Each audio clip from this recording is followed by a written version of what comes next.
Hello, TourLink. We're back with Bryan Hartley, the guy that lights it up and blows it up for TSO, Trans-Siberian Orchestra. Put together a sensational show this year, and you'll see it as our cover story of the last issue of the year. Bryan, welcome to TourLink. Thanks for coming out. Welcome.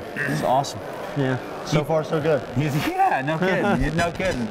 You did great work this year on TSO, and that seems like, I mean, you've got over your shoulder, you know, Kiss and Motley Crue and all the stuff you've done. Sure. But it seems like a big, the lion's share of your workload these days is TSO, but you're also getting other stuff. You say you got a lot of stuff coming up this year. Sure. Well, TSO has obviously, I mean, really made an impact on everything that I've done, actually. Right. And like, as over the past few years, I mean, it's like every year, okay, I get with like Motley Crue or something like that, you know.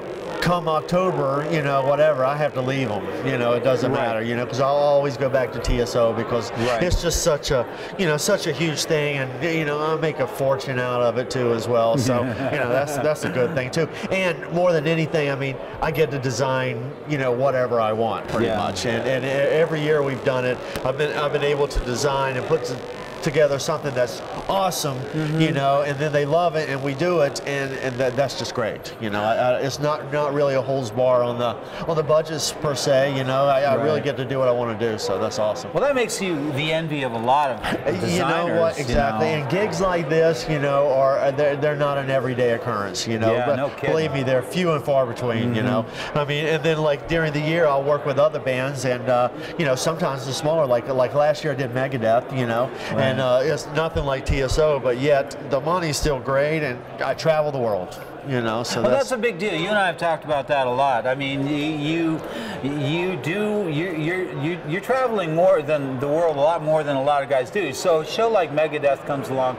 Does that figure into it? Hey, we're going to India. You Absolutely. know? I mean, and you say, well, I'll take this over this other gig that I might be looking at. Absolutely. I mean, even the gig I just got now with like Adam Lambert, right? You know, American Idol dude, whatever. And the guy came to me and says, "Oh, it's probably like a 3-week gig." And I was going like, "Okay, whatever." That's about all I heard. And then a couple weeks later, he called me. He says, "Okay," he goes, "It's actually 7 weeks, and it's actually you know, 3 weeks in Japan, and then you're going to Shanghai, China, Hong Kong, Singapore, you know, the Philippines, Russia, Finland, and all that." And I'm going like, awesome. Just my type of tour. I love going internationally, and you know, it's not like it is here in the States where, you know, I get to have the big show and we travel with the show every single day, and it's the same thing over and over and over, and it's consistent, which is cool. But it really kind of it gets your chops up because you go to all these countries and you're not carrying all your stuff, so you have to go in. Be my question. You have to go in and look at, okay, listen, they don't have these kind of lights, so I have to use these kind of lights. So you have to adapt. I mean, it's pretty much a series of one-offs. Yes. You know. And so, but then you also have a lot of pretty touchy advance work to do. Yeah, exactly. And you guys had a panel in here about one-offs, and Joel from Rob Zombie, he was saying that too as well. Communication is the best thing. You know, as long as you stay in touch with these people and you find out what kind of lights they got, you know, you'll find yourself in a better position to do a better show.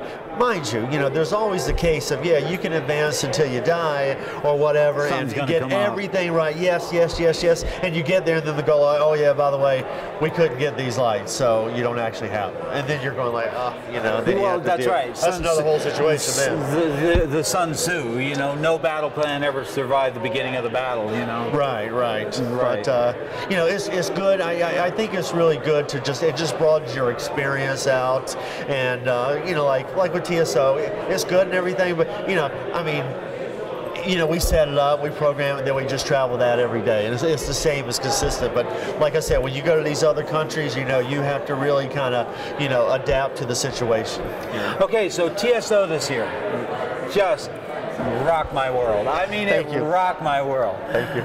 5,000 photographs. I've never shot a show that much. It was a blast. It was just a blast. So you're tearing it down. The show had 3 concentric arches, and the bottom inside arch was pretty much a pyro bridge, right? And then the outer arches were ringed with